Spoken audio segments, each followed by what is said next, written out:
Hello everyone. How do you know if something is right or wrong? Let's reset, let's start from scratch. The journey we will take around this question will provide us with powerful thinking tools. Let's reframe the question to an equivalent, but simpler one. How do we know that something is what it is said to be? Let's answer a simpler and in every respect equivalent question. How do we know that this particular water sample is drinking water? We all know drinking water is water that is safe to drink. But when is a water sample safe to drink? The objective is to have water that is healthy, clean, uncontaminated, etc. Fortunately, we have a standard that tells us when water is safe to drink, and when it should not be consumed. This standard is present in all countries, and in our country it appeared in the official journal of the Federation. And this standard defines when water is drinkable. It is defined using a set of indicators such as total coliform organisms absent or not detectable, Escherichia coli absent or not detectable, turbidity 5 nephelometric turbidity units, NTU. For other substances we have the following limits, which are expressed as in milligrams per liter. Free residual chlorine 50. Total hardness, a CaCO3, 500. Phenols or phenolic compounds 0.3. And many others. From a bacteriological point of view, it must have less than 200 colonies of aerobic mesophilic bacteria per milliliter of sample, among others. All this to guarantee that it is drinkable, and it is by law. What was done? To see if the problem sample meets the standard, a checklist is checked, which contains a list of indicators such as turbidity, colony value per milliliter, fluoride and arsenic free, etc. It is easy to see that by obtaining the indicator values of a water sample, we will immediately know if the water is potable or not. What does this example teach us? That in order to know if something is what it is said to be, it is necessary to have a standard, which, in turn, is a checklist, which, in turn, is a list of the values of the indicators or properties that this something must have in order to be considered what it is, in this case potable. We are missing the most important element of the assessment, the objective of the standard.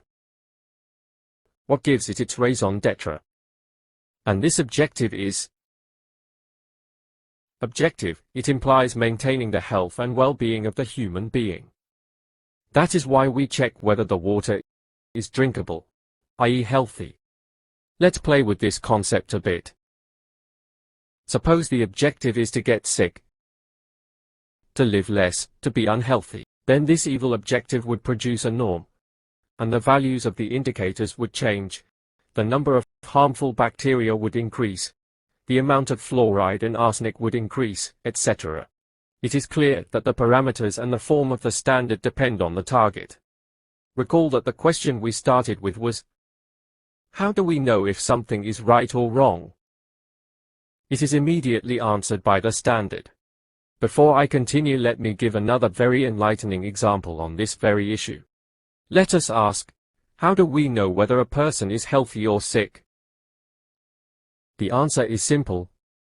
There is also a standard, a checklist, which is similar in all countries of the world, and is called by different names. In our country we have, and this standard defines when a human being is sick, when he or she does not fall within the healthy parameters. What is health according to the World Health Organization? How does the WHO define health? Health is a state of complete physical, mental, and social well-being, and not merely the absence of disease or infirmity. How is this defined? Using a standard, with certain indicators in a healthy person, such as glucose concentration. A result of 140 mg per deciliter or less is normal. Resting heart rate in adults, it ranges between 60 and 100 beats per minute.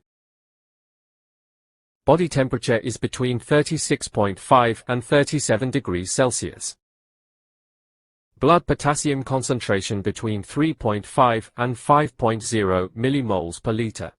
We can measure all the parameters with a bathymeter, thermometer, etc., and consult the checklist, and thus know which values of the indicators deviate from the norm.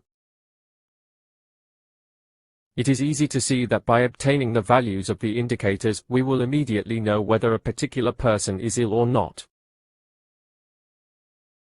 This teaches us that in order to know if a person is healthy, it is necessary to review the norm, which, in turn, is a checklist, which, in turn, is a list of the values of the indicators or properties that a human being must have in order to be considered healthy.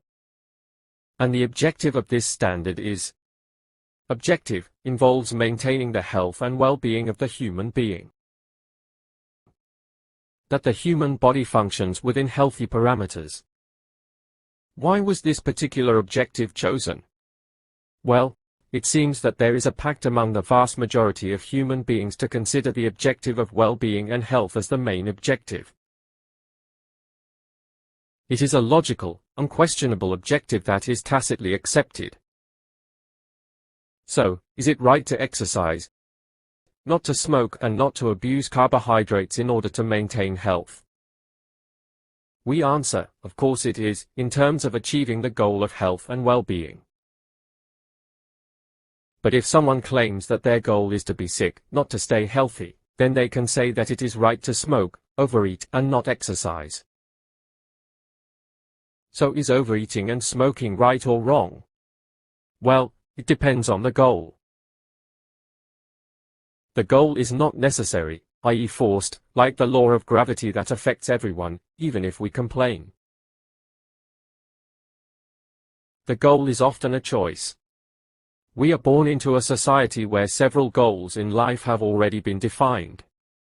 But goals are in their essence a choice. One chooses to live sick. The other chooses to live healthy. Is it right for a chair to have 3 legs? If the norm among the covenant of men says, in its normativity, that it must have 4 legs, then it is completely wrong for it to have 3 legs. Since the goal is not necessary, forced, then it is something that is chosen by taste. The right, the good are values of ethics. Let us remember that what is beautiful and what is not beautiful, what we like and what we don't like, are values of aesthetics. What is true and what is not true are values of logic.